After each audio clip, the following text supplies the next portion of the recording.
Kasi yung pagkakilala naman sa isang tao, kunwari dito po sa atin, anong pangalan? Si Titus, Titus.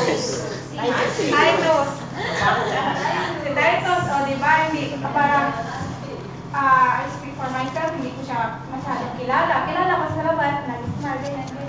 Pero sa yung ugali niya, di ba, hindi natin kakilala masyado. So, habang tumatagal dito, or nandito siya tayo, or doon natin siya nakikilala ng lubos. Masala na yun sa mga party, yung mga ganyan, mga party, sa trabaho, meron yung mga dislikes and likes niya.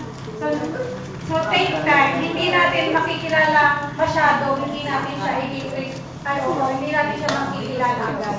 So,